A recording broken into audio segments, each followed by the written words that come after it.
riqueza da poder. E incluso ese mismo Salomón, con tanto poder que tuvo por causa de las riquezas, en uno de sus proverbios dice, es mejor no tener nada, porque cuando tienes mucho, se juntan la gente para ayudarte a gastar. ¿A qué se le parece a usted esto como cuando dicen, oye, vale, cuando yo estoy en las buenas, todo el mundo está al lado mío, pero cuando no tengo nada, se alejan los amigos? ¿Eran amigos de quién? ¿De Salomón? ¿Eran amigos tuyos o de lo que tú tenías? Y ese Salomón se atreve a decir eso en el proverbio. Y dice algo más. La misma suerte que tiene el rico la tiene el pobre. Y al mismo lugar que va el rico va el pobre. El hombre que más dinero tuvo en el mundo. ¿Quién recauda 27,000 toneladas de oro en este tiempo? ¿Qué gobierno con tanta corrupción puede decir, yo recaudo 27,000 toneladas? Porque eso es lo que hace el poder, corroer. Y muchos de nosotros buscando esa felicidad, no nos dimos cuenta que lo que estábamos buscando era poder. Hoy es una mañana de reflexión, sobre todo porque en el Día de los Papás, nosotros pues tenemos al mejor papá, que lo celebramos todos los días y que los domingos cuando nos reunimos, venimos es a darle la honra y la gloria a papá, a nuestro Padre. El tema de hoy se titula La raíz de todos los males. Y este tema está justificado justamente en una de las cartas que el apóstol Pablo le envía a su hijo amado, engendrado o reengendrado, mejor dicho, en la fe, a Timoteo. En la primera carta a Timoteo, el apóstol Pablo le escribe, en el capítulo 6, verso 10, dice, porque la raíz de todos los males es el amor al dinero, el cual codiciando algunos se extraviaron de la fe y fueron traspasados de muchos dolores. Diga, raíz de todos los males. Vean, el amor al dinero, no el dinero. El amor al dinero, que es muy distinto. Porque acá no se trata del dinero, se trata del amor, de la fuerza que nosotros le ponemos para obtener el dinero. Cómo nos desgastamos para obtener el dinero. Cómo inclusive nos perdemos por causa de obtener ese dinero. Este Salomón que yo le estoy mencionando a ustedes, que tuvo todo y tuvo estas 27,000 toneladas de oro anuales de recaudación solamente de impuestos, sin contar con la cantidad de regalos que recibía, sin contar con la cantidad también de recursos que él mismo también producía, por causa de la sabiduría, porque el hombre era un empresario, él no solamente era un rey, el hombre era un empresario, el hombre sabía cómo hacer que su reino se mantuviera firme y poderoso en la tierra. Hay un episodio en la Biblia que honestamente a mí, en lo particular, cuando lo leí hace más de 25 años, marcó mi vida. Y le digo por qué. Porque nosotros por años hemos hablado del Evangelio, hemos escuchado del Evangelio, inclusive hemos endiosado a los hombres de la Biblia.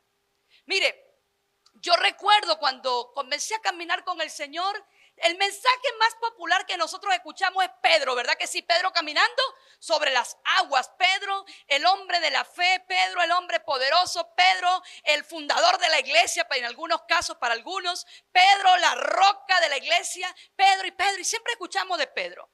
Ya cuando nosotros nos vamos adentrando más ya no a los evangelios, sino que nos vamos a los hechos de los apóstoles, nos damos cuenta cómo la historia cambia en el capítulo 7 de Hechos de los Apóstoles, porque aparece otro hombre en escena y es Saulo de Tarso. Dice la Biblia que Saulo de Tarso perseguía a los cristianos y dice que iba con cartas de muerte, o sea, iba con las condenas ya para los cristianos que estaban en aquel primer siglo predicando de Cristo. De hecho, Pablo estuvo frente a Esteban y dice que era el que tenía la ropa de Esteban allí cuando fue apedreado. ¿Por orden de qué? Del concilio religioso de la época, de los que creían que ellos tenían la verdad. Porque aquí es donde ha estado verdaderamente todo el problema de la humanidad, que cada uno de nosotros pretendemos tener la verdad y decimos, esta es la verdad. Esto es lo que nosotros creemos y como creemos en esto lo defendemos como sea, a costa de lo que sea. Pero en ese capítulo 7 cambia la historia del Nuevo Testamento. Porque es donde Dios llama a este hombre, Saulo, Saulo, ¿por qué me persigues? ¿Quién eres, Señor? Soy Jesús, a quien tú tanto persigues. Le hago la historia larga, corta. Este hombre se convirtió en uno de los hombres con mayor influencia en este evangelio que nosotros hoy predicamos. Porque si no hubiese sido porque el Señor tuvo que sacar a un Saulo de Tarso, judío de nacimiento, romano de nacionalización, preparado en la escuela de Gamaliel, un hombre con una fe indestructible porque él mataba a los cristianos porque él creía en lo que él le habían dicho. O sea que tenía una fe inquebrantable. Así fuera en contra, pero la tenía inquebrantable. ¿Y qué sucede? El Señor le dice, Pablo, te voy a hacer apóstol a ti, de los judíos, pero también de los gentiles. Y gracias a ese apostolado, hoy nosotros podemos escuchar de Jesús. Y podemos entender que Jesús, cuando viene a la tierra para entregar su vida por nosotros, ya no hay griego, ya no hay judío. Allí, me voy a quedar allí. No hay griego y no hay judío, sino que éramos, ¿qué? Uno solo en el Señor. Ahora, ¿qué pasa con este apóstol Pablo que trasciende o que cambia la escena de lo que significaba para nosotros o para aquel tiempo la gracia? Que Él a todito nos incluye en el plan. Ahora bien, cuando nosotros como cristianos estudiamos la Biblia y la hacemos única y exclusivamente con el deseo de obtener conocimiento, y no solamente obtener conocimiento, sino contender con la Biblia, porque hay unos cuantos contenciosos con la Biblia. Por eso es que habla la Biblia, que unos predican a Cristo por contienda, otros lo hacen por ganancia deshonesta, por una cuerda de manipuladores, también utilizando la palabra del Señor, pero habían otros también que lo hacían por amor. Aquí es donde está el asunto realmente. ¿Por qué hacemos lo que hacemos? Cuando hacemos lo que hacemos, ¿por qué lo hacemos? ¿Cuál es la motivación que verdaderamente nos mueve a hacer algo? Y es donde quiero regresar nuevamente al primer personaje del cual les estaba hablando, Salomón. A mí se me cayeron las estructuras que yo traía en cuanto a que los hombres de aquella época fueron mejores que nosotros.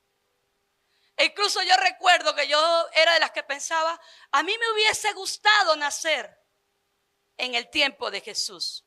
Me habría gustado ser una de las Marías. Yo pensaba de esa manera. A mí me habría gustado ser una de las Marías. Quizás ustedes dirían, a mí me hubiese gustado ser Salomón, o me hubiese gustado ser como Daniel, o ser como Josué, o ser inclusive como José o como David. Porque incluso todavía en este tiempo se le pregunta a algún cristiano y le dice, ¿qué personaje de la Biblia te hubiese gustado ser? Ay, me hubiese gustado ser como José. Pero José el de Egipto, no José el que fue vendido, José el que pasó más de 14 años en una prisión. Porque cuando tú lees la Biblia, tú crees que el episodio es del capítulo 1 al 2 y ahí, no, 14 años estuvo preso. Igual cuando tú ves el reinado de David, tú dices, wow, David, el jovencito que mató al gigante con la piedra. Ese jovencito para llegar al reinado pasó 14 años. Cuando tú ves a un Caleb, antes de poder tomar ese monte, que cuando viene Josué y le dice, ahí está el monte, la montaña, y él dice, tráigamela porque la misma fuerza que tenía ese día cuando me la ofrecieron es la que tengo hoy. 45 años habían pasado. ¿Cuántos de nosotros estamos dispuestos a pasar 2 años esperando por algo que el Señor nos prometió? El primer día sentimos que se nos acabó el mundo, ¿verdad? El primer chubasco que nos llegó de agua sentimos como que se acabó todo. Pero no te preocupes por eso, porque tú eres humano igual que yo. Y ahí es donde vamos a entrar hoy a hablar. Porque cuando tú endiosas a un personaje de la Biblia y se te olvida de quién era que venía la fuerza, es que nosotros no vamos a saber llevar este evangelio. Porque creemos que esto lo podíamos hacer por nuestra cuenta, o que ellos lo hicieron por su cuenta. Y les voy a contar algo que pasó con este Salomón. Que incluso cuando yo se lo conté a una profeta, amiga mía, hermana mía, madre del apóstol que fue la persona que Dios utilizó para que yo recibiera este hermosísimo ministerio. Y yo le dije, Mabel, tú estás loca, me dijo. ¿Cómo tú vas a decir eso? Y siempre buscamos como que arreglar el asunto, ¿verdad? Porque es que esos hombres de la Biblia son intachables.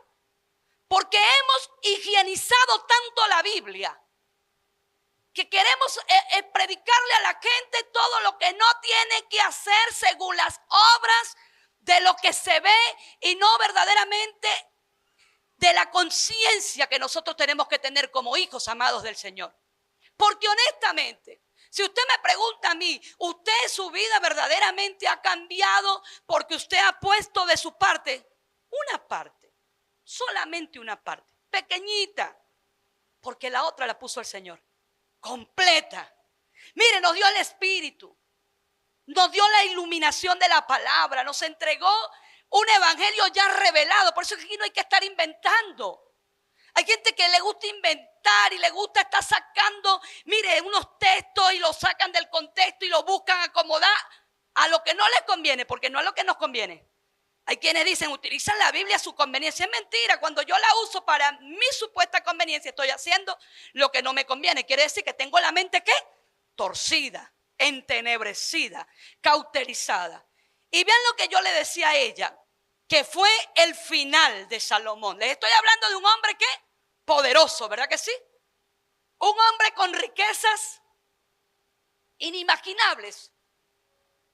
Yo creo que ni Bill Gates, ni todos estos multimillonarios del mundo, los que aparecen en la revista Forbes, pudieron llegarle a Salomón con todo lo que él llegó a obtener. Ninguno de ellos. Porque estos tienen riqueza por causa de sus ingenios, de sus inventos, de lo que sea. Algunos altruistas por algunas obras benéficas que hacen, como el caso de Bill Gates, por ejemplo. Pero este era por ser sabio. Este era porque los otros reyes y reinas lo iban a visitar para escucharlo solamente. ¿Quién quería escuchar a Bill Gates? Otro empresario como él. Pero gente común, como aquellas dos mujeres que fueron con el bebé vivo y el otro bebé muerto a pedirle que por favor les diera un juicio en caso de esto. Ninguno. Toda la gente se le acercaba a Salomón. Toda. ¿Por qué? Por la sabiduría de Dios en la vida de Salomón. Porque este no era sabio por él. Porque hay quienes se hacen sabios en su propia opinión, pero este no era sabio en su propia opinión. Ahora, ¿qué ocurrió con este Salomón? Dice la Biblia en el primer libro a los Reyes, en el capítulo 11, quiero leerle algunos versículos y présteme mucha atención a lo que le voy a leer. Dice, ahora bien, el rey Salomón amó a muchas mujeres extranjeras, además de la hija de Faraón. Se casó con mujeres de Moab, de Amón, de Edom, de Sidón y de los hititas. El Señor había instruido claramente a los israelitas cuando les dijo, no se casen con ellas porque les desviarán el corazón hacia sus dioses. Sin embargo, Salomón se empecinó en amarlas. En total, tuvo 700 esposas de cuna real y 300 concubinas. En efecto, ellas apartaron su corazón del Señor. Miren, número uno, ya Dios había dicho que con ese tipo de mujeres ellos no se podían juntar. ¿Y qué hizo Salomón? Se juntó con las mujeres que Dios dijo que no se debían juntar. Ahora, las consecuencias son inmediatas. Dice que el Señor, como los había instruido acerca de no hacerlo, el Señor digamos que se aparta de Salomón. Es una cuestión tan tremenda Y aquí vengo yo con una palabra que el Señor me dio hace un poco de años también atrás, en cuanto al pecado. Mire, Dios perdona los pecados, todos los pecados que nosotros cometamos, todos, cuando hay un verdadero arrepentimiento en nuestras vidas. Ahora, ¿qué es lo que sí no va a hacer? Quitarnos las consecuencias. Porque el pecado tiene sus consecuencias. Ciertamente todo pecado tiene consecuencias, todo. Indudablemente. Y dice que cuando Salomón ya era anciano, ellas le desviaron el corazón para que rindiera culto a otros dioses, en lugar de ser totalmente fiel al Señor su Dios, como lo había sido David su padre. ¿Qué hicieron estas mujeres en el corazón de este hombre? Lo que el Señor sabía que hacían: desviar el corazón del hombre. Y dice que ellas hicieron, en el verso 5, que Salomón rindió culto a Astoret, la diosa de los sidonios, y a Molot, el detestable dios de los amonitas. De ese modo Salomón hizo lo malo a los ojos del Señor, se negó a seguir al Señor en forma total y absoluta, como lo había hecho David su padre. Incluso construyó un santuario pagano para Kemosh, el detestable dios de Moab, y otro para Molot, el detestable dios de los amonitas, en el monte de los olivos al oriente de Jerusalén. Salomón construyó esos santuarios para que todas sus esposas extranjeras quemaran incienso e hicieran sacrificio a sus dioses. El Señor estaba muy enojado con Salomón porque su corazón se había apartado del Señor, Dios de Israel, quien se le había aparecido 2 veces. Le había advertido, miren, nada pasa sin la advertencia de Dios. Dice, le había advertido a Salomón específicamente que no rindiera culto a otros dioses, pero Salomón no hizo caso al mandato del Señor. En consecuencia, el Señor le dijo: ya que no has cumplido mi pacto y has desobedecido mis decretos, ciertamente te arrancaré el trono y lo daré a uno de tus siervos, pero por amor a tu padre David, no lo haré mientras vivas, sino que le quitaré el trono a tu hijo. Y aún así no le quitaré el reino entero, lo dejaré ser rey de una tribu por amor a mi siervo David y por amor a Jerusalén, mi ciudad escogida. Cuando yo leí eso me llevó a reflexionar en muchas áreas de mi vida. Y es una palabra que quiero dejarte para que no se te olvide jamás. Acá no se trata de cómo comenzamos, sino cómo vamos a terminar este camino. Porque pudimos comenzar muy bien. ¿Cómo comenzó Salomón de verdad? Siendo un hijo amado, consentido por su padre, deseado inclusive por ellos. Recordemos que él es producto de la relación de él con Betsabé, aquella mujer de Urías. Por eso les hablo de las consecuencias.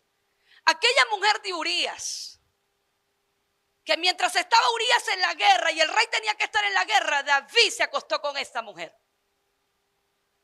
Y el primer hijo muere. Y este es el segundo hijo de esa relación. Y fue bien criado, sí, porque cuando nosotros leemos que él dice, dame sabiduría, es porque tenía de una u otra manera ese conocimiento del amor a Dios. Porque incluso cuando nosotros leemos allí que Dios le dice a él, no te lo voy a quitar a ti, ¿es por causa de qué? Del amor que siento por tu padre.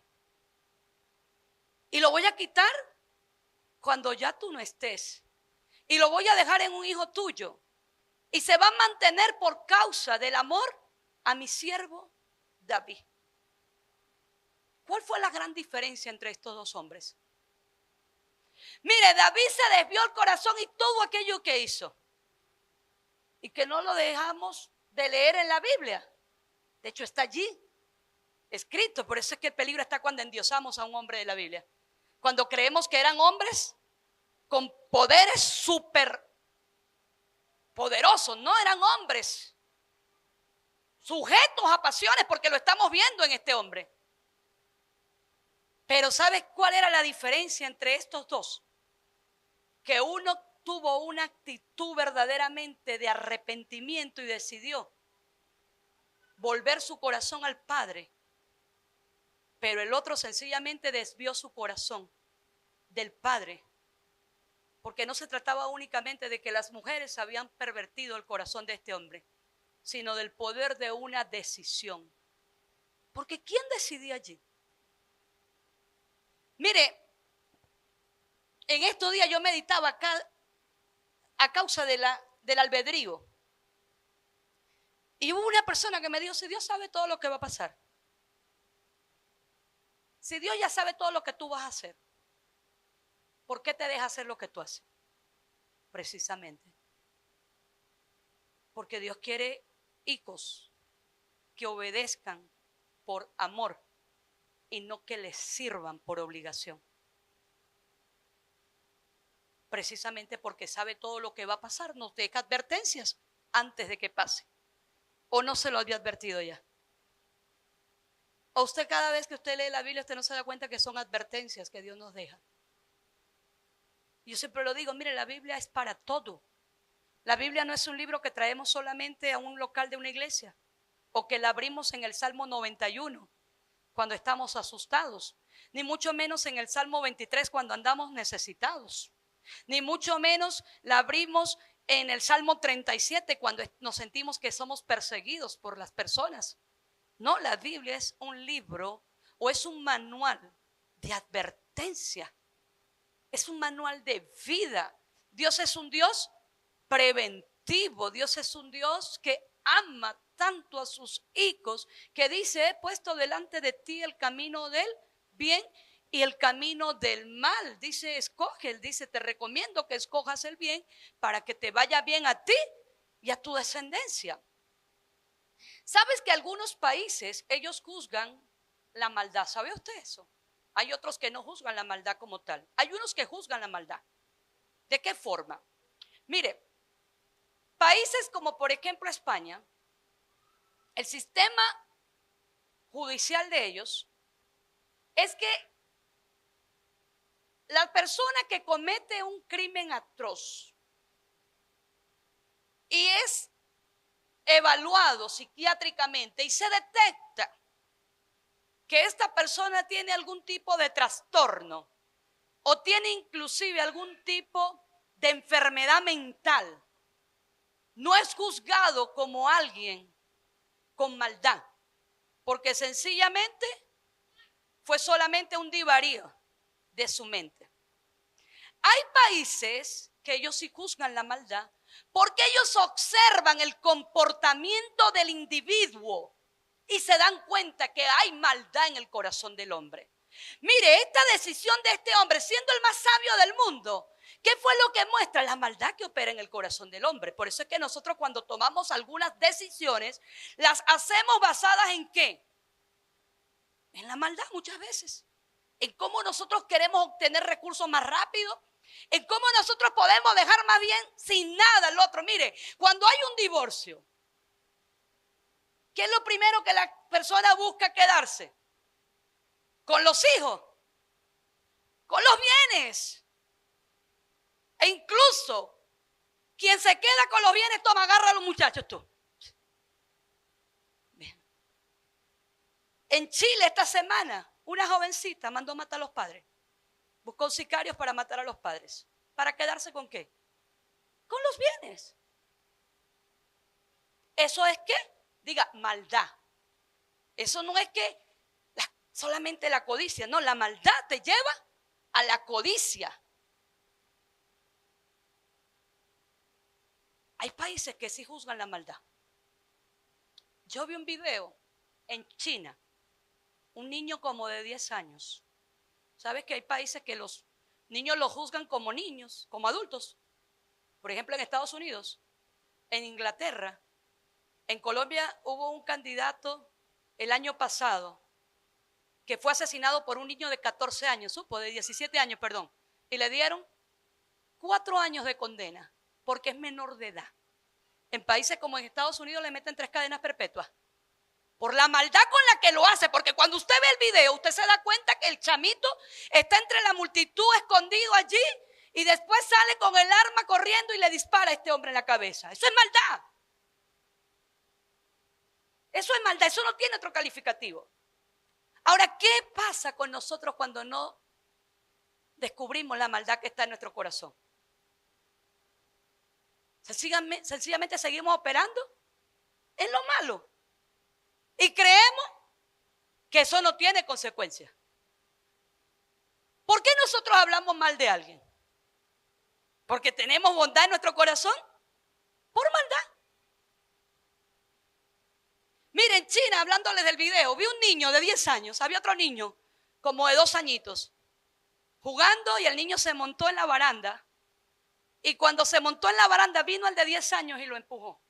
Primero le pegó duro por las manos para que se soltara. Y luego lo empujó. Vi otro video de un niño jugando en un parque así como el que tiene Paolo allá en su negocio, en esa casita donde los niños se montan. Y esperó que el niño estuviera. Vean, miraba hacia los lados. No había nadie. Y empujó al niño. Y el niño se fracturó. ¿Qué opera allí? Por eso es que David dice, en pecado yo fui concebido. Mira, el ser humano nace con esa maldad. Por naturaleza. Por eso es que necesitamos la bondad de Dios. Por eso es que necesitamos a Dios en nuestras vidas. Y usted dirá, yo nunca he sido tan malo. Claro, juzgando al otro, no. De repente, como algunos que dicen, yo no necesito del evangelio porque yo no tomo, yo no soy drogadicto, yo no soy esto. Ve, ahí buscamos, ahí hay maldad. Porque estoy juzgando al otro. Cuando yo comienzo a juzgar al otro, estoy operando en qué maldad. Sencillamente, para que se pueda ver lo bueno en nosotros, ¿qué necesitamos nosotros? Reflejar a Dios. Miren, aquí en Santa Elena ha habido una campaña de concientización en cuanto a la tortura animal. ¿Cómo hay gente que le hace maldad a un animalito de esto? Hay gente que agarra un gato y lo tira. ¿Qué está operando en maldad? De repente se van a quedar escandalizados algunos cuantos. Pero ¿sabe qué han descubierto los cuidadores de animales acá? Que a los animales los abusan sexualmente aquí. Ellos tienen allí animales que van a dar en adopción que han sido abusados sexualmente, tanto machos como hembras. ¿Por quiénes los abusan? ¿Quiénes son los que los abusan? Humanos. ¿Hay maldad? Y usted... Por eso necesitamos a Dios en nuestras vidas. Por eso necesitamos a Cristo en nuestro corazón. Por eso necesitamos verdaderamente volver nuestro corazón al Padre. Porque aún siendo cristianos podemos seguir operando en maldad. Mire, cuando yo veo a un cristiano maldiciendo a una mujer porque sencillamente se viste distinto a las mujeres donde él se congrega, ahí es maldad y no hay más nada. Eso no es amor. Usted sabe las veces que nosotros transmitimos acá un live, ¿qué el zarcillo? ¿Qué es Jezabel? ¿Qué esto? ¿Qué aquello? ¿Qué la apostasía? Ni saben lo que es apostasía muchas veces y hablan de apostasía. Apóstata es aquel que niega la fe. Nosotros aquí estamos negando la fe o hablamos de la fe. De la verdadera fe. Del que transforma verdaderamente el corazón de nosotros los seres humanos. Del que hace posible que nuestras vidas sean distintas. Del que nos quita esa religiosidad que nosotros traemos sin amor. Del que nos enseña a amar al Padre. Del que nos enseña a obedecer al Padre. A tener verdaderamente en nuestras vidas siempre un evangelio que transforma nuestra conciencia. Por eso es que esa es la raíz de todos los males.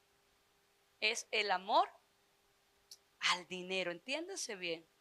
No al dinero. El amor al dinero. No dice que es la raíz de la mitad de los males. No, el de todos.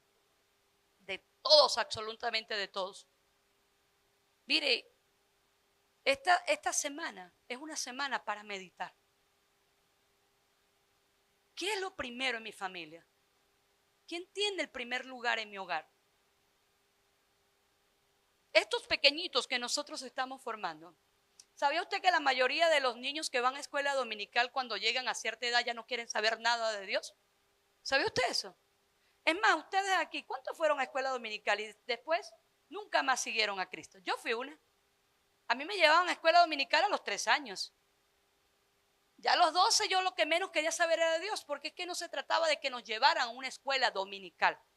Es que nos enseñaran identidad de hijos, no la ideología de la religión a donde voy o de mi concilio denominacional, sino la identidad de un hijo. Que el hijo te grabara verdaderamente el carácter de Jesús en su corazón. Porque el niño opera en maldad. Dígale a un niño, no meta el dedo ahí, que va a buscar meter el dedo ¿dónde? Donde usted le dice que no lo meta. Cuando nosotros tenemos nuestras niñas, por ejemplo, de 8, 9 años, y nosotros las vemos ya que ellas están como buscando ser adultas antes de tiempo. ¿Usted qué cree que está operando ahí en esa mente? ¿Maldad? ¿Desviarse? ¿El corazón? Pero ¿y qué pasa también cuando nuestros niños son abusados? Mire, se gesta una maldad peor todavía.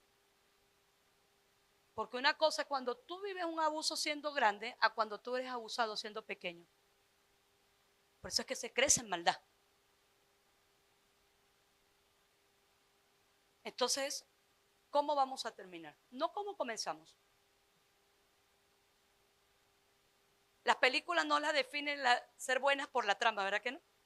Sino el final. Porque usted puede ver una película buenísima, toda la trama, pero el final a usted no le gustó, que usted dice, no, hombre, chico. ¿Y qué dices tú? Tiene que haber una segunda parte. ¿Cuál va a ser nuestro final? El Señor ya lo tiene escrito. Está escrito. Lea la Biblia para que usted encuentre su final en el Señor. Dice que de toda tribu, de toda lengua, de toda nación iban los que fueron lavados por la sangre del Cordero de Gloria y entraron a la nueva Jerusalén, donde siempre estarían en paz. Está escrito el final. Nuestra vida es un libro ya con un final listo. Pero las decisiones nuestras son las que nos van a llevar al final. ¿Cómo vamos a terminar? Por eso es que terminar bien es una victoria. Y lo dijo el hombre que se atrevió a creer ya no solamente por un ideal, sino por convicción, de ser el perseguidor a convertirse en el perseguido. Y cierro con este hombre. Cuando dijo, he peleado la buena batalla de la fe. Solamente me espera la corona de la vida que Dios ha preparado para mí y para los que le aman. Hay que amar al Señor. Eso lo dijo Pablo, el anteriormente conocido como Saulo. No era un superhombre, fue un hombre que pudo decir, ya no vivo yo, sino que Cristo vive en mí. Cuando nosotros sabemos que hay rastros de maldad en nuestro corazón, tenemos que decirle al Señor, como dijo también ese salmista David, Señor, examíname. Hay gente que dice, no, es que tú sí sabes qué maldad. Hay unas que ni sabemos, de verdad. Hay veces que actuamos y nosotros mismos nos desconocemos. Yo, ¿por qué hago esto? Hay una raíz. Saca la raíz. Arranca la raíz. Si la raíz de nuestra maldad todavía opera en una falta de perdón, en el rencor, en la falta de sanidad, deje que el Señor lo saque con usted, en el nombre del Señor. Pero viva plenamente feliz en el Señor. Póngase de pie en esta mañana. Vamos a darle las gracias a Dios porque Dios ha hablado a nuestro corazón. Y cuando Dios